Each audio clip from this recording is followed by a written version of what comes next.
ሰላም ጤና ይስጥልኝ ውድ የባሶ ሚዲያ ዩቲዩብ ቻናል ቤተሰቦች በያላችሁበት የዓለም ዳርቻ ሁሉ ሰላማችሁ ይብዛ። የዕለቱን ዜናዎች ይዤ ቀርቤያለሁ። እስከ ፍጻሜው አብራችሁኝ ቆዩ። የራሱን መንታ ልጆቹን ከ7 ዓመታቸው ጀምሮ የመድፈር ጥቃት ሲፈጽምባቸው የነበረው አባት በእስራት ተቀጣ።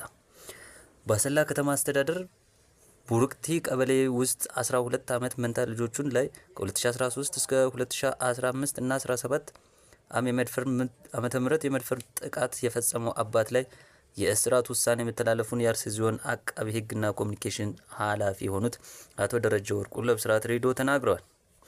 ተከሳሽ አቡናፎ ቡፍቱ የተባለው ግለሰብ የ12 ዓመት መንታ ልጆቹን እናታቸው በሌለችበት የመድፈር ጥቃት በመፈጸሙ በእስራት እንዲቀጣ የተወሰነበት መሆኑ ተገልጿል። ተከሳሹ አባት እጅግ ነውረኛና የማህበረሰቡን ወግና ልማድ በተጻረረ መልኩ በእድሜ አነስተኛና ራሳቸውን መከላከል በማይችሉ የ12 ዓመት ልጆቹ ላይ ወላጅ እናት በሌለችበት የወላጅነት ኃላፊነቱን ወደ ጎን በመተው የመድፈር ጥቃት መፈጸሙን በሕክምና ማስረጃ ሙሉ በሙሉ በመረጋገጡ በፖሊስ የምርመራ መዝገቡ ሲጣራ ቆይቷል። አቃቢ ሕግ ከፖሊስ የተላከውን ምርመራ መዝገብ ተመልክቶ በወንጀል ሕግ ቁጥር 627 በህፃናት ልጆች ላይ የሚፈጸም የግብረ ስጋ በደልና በወንጀል ሕግ ቁጥር 654 በዘመዳሞች መካከል የሚፈጸም የግብረ ስጋ ግንኙነት ድፍረት ወንጀል በመጥቀስ ክስ መስርቷል። በአቃቢ ሕግ የተመሰረተውን ክስ ሲከታተል የቆየው የአርሲ ዞን ከፍተኛ ፍርድ ቤት ህዳር 16 ቀን 2018 በዋለው ችሎት ተከሳሽ አቡናፎ ቢፍቱ የተባለው ተከሳሽ የፈጸመው የወንጀል ድርጊት ከአንድ ወላጅ አባት የማይጠበቅ ነውረኛና ጸያፊ ተግባር ከመሆኑ ባሻገር በዘመዳሞች መካከል በመልካም ጸባይ ተቃራኒ በሆነ መልኩ የፈጸመው የብልግና ሀፍረት ጋር ተዳምሮ የፈጸመው ተግባር በመንታ ልጆቹ ላይ ያስከተለውን የአእምሮ ጉዳት ግምት ውስጥ በማስገባት በ21 ዓመት እስራት እንዲቀጣ የተወሰነበት መሆኑ የአርሲ ዞን አቃቤ ሕግና የኮሚኒኬሽን ኃላፊ የሆኑት አቶ ደረጀ ወርቁ ለብስራት ሬዲዮ ጨምረው ተናግረዋል። ከ90 ሚሊዮን ዶላር በላይ የኤሌክትሪክ ኃይል ዕዳ ያለባት ሱዳን ለኢትዮጵያ የምትከፍለውን ክፍያ ማቋረጧ ተገለጸ። ህዳር 16 2018 ዓ.ም ከ90 ሚሊዮን ዶላር በላይ የኢትዮጵያ የኤሌክትሪክ ኃይል ዕዳ ያለባትና በእርስ በርስ ጦርነት ውስጥ የምትገኘው ሱዳን በአንድ ዓመት ከ6 ወር ዕዳዋን ለመክፈል ተስማምታ የነበረ ቢሆንም አሁን ላይ ማቋረጧን የኢትዮጵያ ኤሌክትሪክ ኃይል ተናግሯል። ወደ ጦርነት ከመግባቷ በፊት ከኢትዮጵያ ጋር የኤሌክትሪክ ኃይል ሽያጭ ስምምነት ላይ የተዋዋለችው ሱዳን ከ2 ዓመት በላይ ባስቆጠረው ጦርነት ዕዳዋን መክፈል እንዳልቻለችና ተወስደው የነበረው ከ120 ሜጋዋት ወደ 10 እና 20 ሜጋዋት የኃይል ፍጆታዋ ዝቅ ማለቱ መግለጹ የሚታወስ ነው።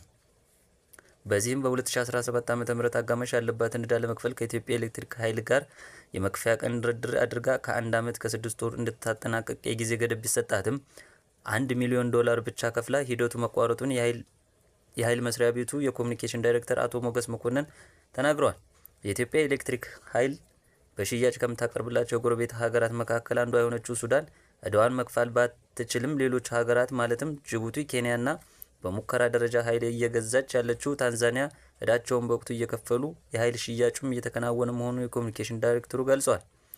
ኢትዮጵያ ከውሃ ኃይል የምታገኘው 90% በላይ የኤሌክትሪክ ኃይል ለሀገር ውስጥ ብቻ ሳይሆን ለውጭ ማቅረብ ከጀመረች በኋላ ያላት መሻሻሎች እየጨመሩ መሆኑን ተገልጿል።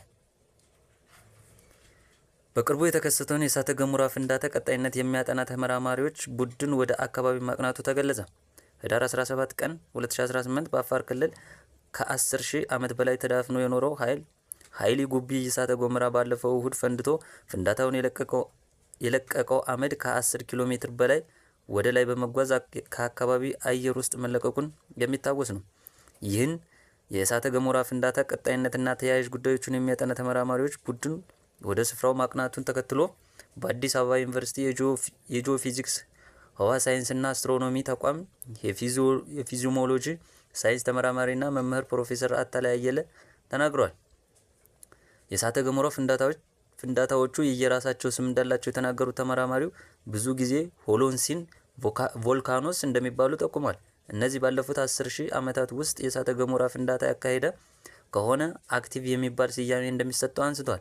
ከሰሞኑ የተከሰተው ኃይሊ ጉቢ ግን እስካሁን ምንም አይነት የተመዘገበ ፍንዳታ ወይም እንቅስቃሴ ያላሳየ ቮልካኖ እንደነበር አስታውሰዋል። ካሁን ቀደም የሚከሰቱ የእሳተ ገሞራዎች ፍንዳታዎች አስቀድሞ የመሬት መንቀጥቀጥ ወይም ንዝረት እንደሚመዘገብ አንስተዋል። ከኃይሉ ጉቢ እሳተ ገሞራ ፍንዳታ ጋር በተያያዘ ግን ብዙ የተመዘገበ ነገር እንደሌለ ተመራማሪው ገልጸዋል። በሳተላይት እና በሌሎች የዘርፉ መሳሪያዎች የተሰበሰቡ መረጃዎች እንደሚያመለክቱት በመሬት ንዝረት ደረጃ ከሁለት ጊዜ በላይ እንዳልተመዘገበ ተናግሯል። በዚህ የእሳተ ገሞራ ፍንዳታ ሰልፈር ዳይኦክሳይድን ጨምሮ በብዙ ኪሎ ቶን የሚገመት የእሳተ ገሞራ አመድ ወደ ሰማይ የተረጨበት እንደሆነም ተገልጸዋል። በአሁኑ ወቅት ከሀገር ውስጥና ከውጭ ሀገራት የተውጣጡ የዘርፉ ተመራማሪዎች ወደ አካባቢው መጓዛቸውንም ተናግሯል። በቀጣይ በተመራማሪዎች የመስክ ምልከታ የሚገኙ ውጤቶችና ይፋ እንደሚደረጉ የተናገሩ ተመራማሪው ጉዳዩ ክትትል የሚፈልግ ነው ብሏል። የፍንዳታው ጭስ እና አመድ በነፋስ ቀይ ባህርን በማቋረጥ በየመን አድርጎ ብዙ ርቀት የተጓዘ ቢሆንም ለጤና አዋኪ የሆነውን ነገር አብሮ ይጓዛል ማለት አይደለም ብለዋል። ነገር ግን እሳተ ገሞራው እሳት የሚተፋ እንደመሆኑ መጠን በየአካባቢው ቅርብ ርቀት ያሉ ማንኛውም ነገሮች ላይ የሚያስከትላቸው ጉዳቶች እንዳሉ ጠቁመዋል። ተመራማሪው አክለውም አደጋው መከላከል ላይ በትኩረት መስራት እንደሚገባም ተናግረዋል። እንደዚህ አይነት የተፈጥሮ አደጋዎች ለምን ይፈጠራሉ፣ እንዴትስ መመዝገብና መከታተል ይቻላል የሚለውን ለማጥናት በሰው ኃይልና በመሳሪያዎች የዘርፉን ተቋማት ማጠናከር እንደሚገባም አንስተዋል። ከዚህ ባለፈም ይህን የመሰሉ ክስተቶች በሚያጋጥምበት ጊዜ ሎጂስቲክ ጨምሮ እገዛ በማድረግ ትኩረት መስጠት ይገባል ነው ያሉት። በማንበርግ በሽታ ከተያዙ 11 ሰዎች ውስጥ 6ቱ በበሽታው ህይወታቸው ማለፉ ተገለጸ። ከህዳር 5 2018 ዓ.ም ጀምሮ የማንበርግ ህክምና ምርመራ ሲደረግ የቆየ ሲሆን በበሽታው ከተጠቁ 11 ሰዎች 6ቱ ህይወታቸው ማለፉን የጤና ሚኒስትር ዶክተር መቅደስ ዳባ ተናግረዋል። በሽታው መከሰቱን ከተገለጸበት ቀን አንስቶ እስካሁን ለ73 ሰዎች ላቦራቶሪ ምርመራ እየተከናወነ መሆኑን ያነሱት ሚኒስትሯ ቫይረሱ በ11 ሰዎች ላይ መገኘቱና 6ቱ ህይወታቸው ማለፉን ገልጸዋል። በተጨማሪም ቫይረሱ ተገኝቶባቸው ህይወታቸው ካለፉ ውጭ 5 ሰዎች ደግሞ በህክምና ላይ እንደሚገኙ አንዱ ጽኑ ታማሚ መኖሩም ጠቁመዋል። ከታማሚዎቹ ጋር ንክኪ ከነበራቸው ከ349 ሰዎች ውስጥ 119ኙ ነጻ ሲሆኑ ቀሪ 230ዎቹ በለይቶ ክትትል ላይ እንደሚገኙ ዶክተር መቅደስ አክለዋል። ቫይረሱ መከሰቱን ተከትሎ በጤና ሚኒስትር ዶክተር መቅደስ ዳባ የሚመራ ሀገር አቀፍ ግብረ ኃይል መቋቋሙን አስታውሰው ግብረ ኃይሉ በየቀኑ በበሽታው ያለበትን ደረጃ በተመለከተ ግምገማ በማካሄድ እንደሚገኝም አብራርተዋል። ስቶክሆልም አዲሷ የሰሜን አትላንቲክ ቃል ኪዳን ድርጅት ኔቶ አባል የሆነችውን ስዊድን እንደ ሩሲያ ባሉ ስጋት ብላ በፈረጃቸው ሀገራት ውስጥ በጥልቀት ስትራቴጂክ ዴፕስ መምታት የሚችሉ ሩቅ መዳረሻ ክሩዝ ሚሳይሎች እንደምትፈልግ አስታወቀች።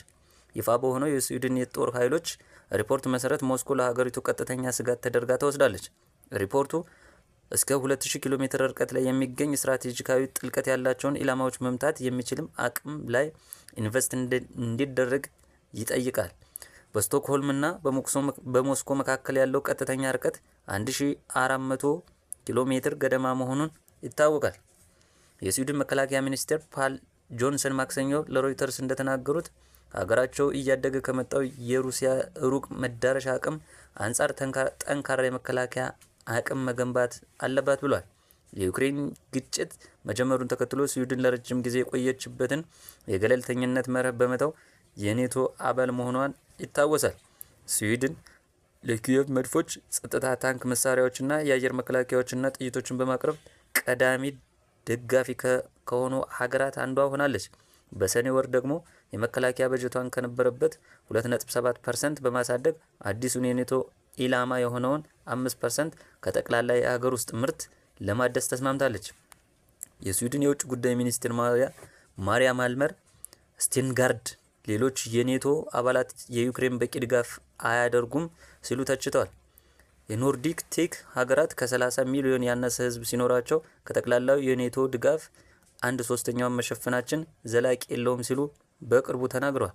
ሩሲያ በበኩሏ በምዕራባውያን ሀገራት ላይ የጥላቻ ዓላማ አላት የሚለው ክስ መሰረተ ቢስ ስትል በተደጋጋሚ አጣጥላለች። ሞስኮ በተጨማሪም በድንበሩ አቅራቢያ እየጨመረ በመጣው ወታደራዊ እንቅስቃሴ ስጋት እንዳላት ገልጻ የምዕራባውያን የግድለሽነት ወታደራዊ መስፋፋት አውግዛለች። የጌታቸው ረዳ ከአልጀዚራ ሄድ ቱ ሄድ ፕሮግራም ከሜሂዲ ሀሰን ጋር ካደረገው ቃለ ምልልስ የተወሰደ ቁንጽል ድምጽ ቅጅ እናሰማችሁ። የቀኑ መነጋገሪያ አጀንዳ ሆኗል። ሙሉ ቪዲዮውን ገና አላየነውም። ነገር ግን ጌታቸው እንደዚህ ባለ አዋራጅ ሁኔታ ውስጥ ገብቶ አያውቅም።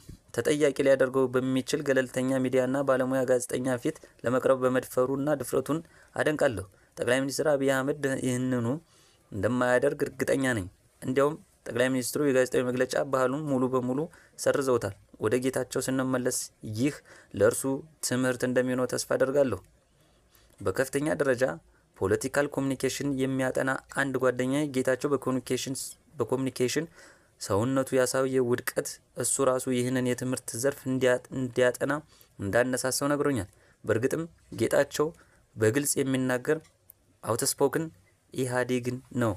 ድንቅ የእንግሊዝኛ ችሎታና ብቃት አለው። ነገር ግን ሁልጊዜ የሚናገረው ይህ የመጨረሻ የስልጣን ቦታው እንደሆነ በሚመስል ወይም በከፍተኛ እብሪት ነው። ሎስት ኢን ትራንዚሽን በተባለው መጽሐፍ ውስጥ ጌታቸው ተናግሮ የተለያዩ የህብረተሰብ ክፍሎችን ያሰናክላቸው ኦፌንድድ በርካታ አጋጣሚዎችን አስፍሬያለሁ። ከዚህም ምንም እንዳልተፈጠረ ለመርሳትና ለመቀጠል ጊዜ አልፈጀበትም። በተቃውሞ ዘመን ኢራ ኦፍ ዘ ፕሮቴስትስ ከ2014 እስከ 2016 ወቅት ጌታቸው ተቃዋሚዎችን ሊሆኑ በሚችሉ አዋራጅ ቃላት እንደ አጋንንት፣ ችግር ፈጣሪዎች፣ እሳትና ጭድ ወዘተ በመጠቀም አውግዟል። በትግራይ ጦርነት ወቅት በፌዴራል መንግስት፣ በኤርትራ ኃይሎችና በአማራ ሚሊሻ ላይ ሁሉንም አይነት ትችቶች እና ክሶች ተናግሯል። አወዛጋቢው ሂሳብ እናወራርዳለን የሚለውን ቃል ተጠቅሟል። ሆኖም በልደቱ አያሌው አባባል ጌታቸው ደመ መራራ አይደለምን? ምንም ቢናገር ብዙ ሰዎች ይረዱታል ወይም ብዙ አይቀየሙትም፣ ይረሱለታልም፣ ተጠያቂም ሳያደርጉት ያልፋሉ። የኦሮሞን ተቃውሞ በጽኑ ተቃውሟል። በጦርነቱ ወቅት የሚያውቀውን ቃል ሁሉ እየተጠቀመ የአብይ አህመድን አስተዳደር ተዋግቷል፣ እንዲሁም ተቃውሟል። በመጨረሻም እሱ ይቃወማቸው የነበሩ ተቃውሞዎች ወደ ስልጣን በመጣው ጠቅላይ ሚኒስትር አማካሪ ሆኖ ተሸመ። ከሜህዲ ሀሰን ጋር ያደረገው ትግል አብይ ጄኖሳይድን አሟልቶ ፈጽሟል የሚለውን የቀድሞ ክሱን ለመከላከል ነበር። ይህን ለማድረግ የሞከረው ጠቅላይ ሚኒስትር አብይ አህመድን ሆነ የትግራይን ህዝብ ላለማጣላት በሚመስል መልኩ ነው። እኔ እንደማስበው በሁለቱም አልተሳካለትም።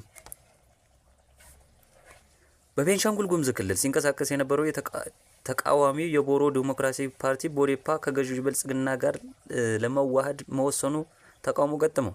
ፓርቲው ትናንት ሰኞ በመተከል ዞን ቡለን ከተማ ባካሄደው ሁለተኛ አስቸኳይ አብዮታዊ ጉባኤ ውህደቱን በአብላጫ ድምጽ በ280 ድጋፍና በሁለት ተቃውሞ ማጽደቁን የፓርቲው ሊቀመንበር አቶ አመንቲ ጌሾ ለዶቼ ቬለ ተናግረዋል።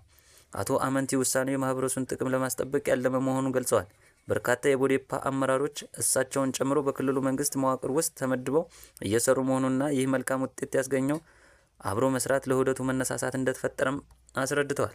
በሌላ በኩል ፓርቲውን ወክለው ለህዝብ ተወካዮች ምክር ቤት አባል የሆኑት ዶክተር መብራቱ አለሙ ውሳኔውን በጽኑ ተቃውሟል። ዶክተር መብራቱ ውህደቱ የግለሰቦችን ጥቅም ለማስጠበቅና ስልጣን ያገኙ አመራሮችን ለመደላደል ያደረገ ነው ሲሉ ከሰዋል። ጉባኤው ትክክለኛ ያልሆነ እንደነበር የገለጹት ዶክተር መብራቱ የህዝቡ ጥያቄ መልስ ሳያገኝና ህዝቡ በጅምላ እየተጨፈጨፈ ባለበት ወቅት ፓርቲን ማፍረስ በፍጹም ተቀባይነት የለውም ሲሉ ውሳኔውን አውግዟል። ዶክተር መብራቱ ትግሉን ለማስቀጠል ሌላ ፓርቲ ማደራጀትን ጨምሮ አማራጭ መንገዶች እንደሚፈልጉም ተናግሯል። በ2013 ዓ.ም የተመሰረተው ቦዴፓ በስድስተኛ ዙር ምርጫ አንድ የፌዴራል ፓርላማ መቀመጫ ማሸነፉ ይታወሳል። የክልሉ ርዕሰ መስተዳድር አቶ አሻድሊ ሀሰን የውህደቱ ውሳኔውን ያደነቁ ሲሆን ይህ ውሳኔ ይፋ የሆነው ፓርቲው ጠንካራ ድጋፍ አለው በሚባልበት ቡለን ወረዳ ባለፈው ቅዳሜ ከ30 በላይ ንጹሃን ዜጎች በጥቃት በተገደሉ ማግስት መሆኑን የጉዳዩን ክብደት ይጨምራል ተብሏል። ዜናዎቹ